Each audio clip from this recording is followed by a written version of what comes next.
Hey les amis, j'espère que vous allez bien. En tout cas, moi ça va super, c'est Pilote. Et aujourd'hui, on va se retrouver sur une toute nouvelle vidéo, les amis. Aujourd'hui, on va se retrouver sur un petit top 10 des meilleurs pilotes. C'est parti.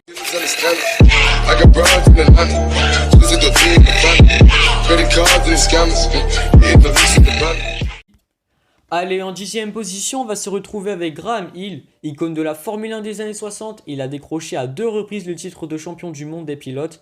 Il a un palmarès qui ne s'arrête pas là puisque le pilote anglais est également vainqueur sur des épreuves prestigieuses telles que les 500 000 d'Indianapolis en 1966 et les 24 heures du Mans en 1972. Alors les 500 000 d'Indianapolis, pour ceux qui ne savent pas c'est quoi en fait, c'est une course automobile américaine qui se tient chaque année depuis 1911 sur l'Indianapolis Motor Speedway à Speedway. Alors aussi en 1996, son fils Damon Hill qui prend la relève en devenant lui aussi à son tour champion du monde des pilotes. 9e position, Dario Franchitti. Dario Franchitti est un pilote anglais d'origine italienne. Il a remporté à 4 reprises le titre d'Indy Series en 2007, 2009, 2010 et 2011. Il a remporté 3 fois les 500 000 d'Indianapolis en 2007, 2010 et 2012. 8e position, Tom Kristensen. Tom Kristensen est un pilote danois reconnu pour avoir remporté à 9 reprises les 24 heures du Mans, un record qui lui vaut d'ailleurs le surnom de Monsieur Le Mans. De 2000 à 2005, il remporte 6 24 heures du Mans consécutives avec 7 équipes différentes, ce qui fait de lui le recordman de l'épreuve devant Jackie Hicks. 7e position, Sébastien Vettel. Sébastien Vettel est un modèle de précocité et de talent. En 2008, il devient à Monza le plus jeune à réaliser la pole position. Alors la pole position, pour ceux qui ne savent pas c'est quoi en fait, dans un sport mécanique, la pole position c'est être en première place de la grille de départ. Alors c'est aussi le plus jeune vainqueur d'un Grand Prix, il établit d'autres records en remportant son 4e titre consécutif de champion du monde de Formule 1 en 2010, 2011, 2012 et 2013. 6e position, Stéphane Peter Hansel, avec Hubert Auriol et Nani Roma, qui sont deux pilotes d'auto et moto. Il est le seul à réaliser l'exploit de s'imposer dans les deux disciplines du rallye Dakar, auto et moto. Pourtant, Stéphane Peter Hansel se démarque pour détenir le record absolu du nombre de victoires sur le rallye. En effet, il remporte 6 victoires avec sa Yamaha et 5 victoires au volant de sa Michi et de sa Mini, de quoi mériter le surnom de Monsieur Dakar. 5e position, Juan Manuel Fangio. En dominant la discipline reine du sport automobile à l'époque, Juan Manuel Fangio est à ce jour le seul pilote à être sacré champion du monde dans 4 écuries différents, Alfa Romeo, Maserati, Mercedes-Benz et Ferrari. Un exploit et un pourcentage de victoires extraordinaire avec 24 victoires sur 51 Grands Prix qui ont permis à l'Argentin d'entrer au panthéon de ce sport. Il est aussi 5 fois champion du monde et il a dominé son sport dans les années 1950.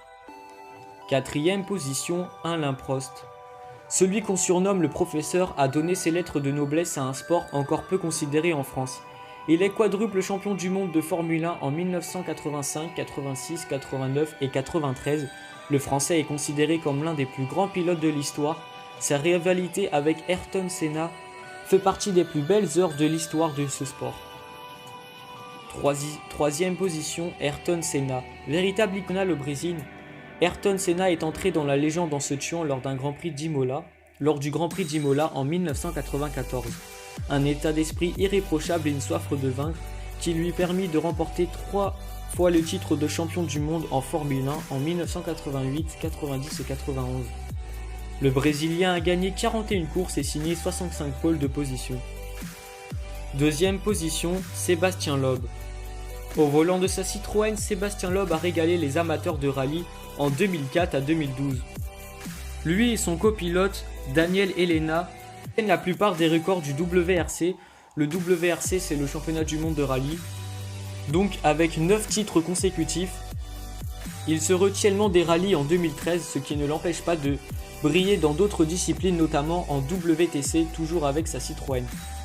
Alors WTCC, c'est le championnat du monde de voitures de tourisme. Alors une voiture de tourisme, c'est ça. En fait, c'est une voiture normale transformée en voiture de course. Première position, Michael Schumacher. À ce jour, Michael Schumacher détient la plupart des records de Formule 1, avec l'exception des records de précocité.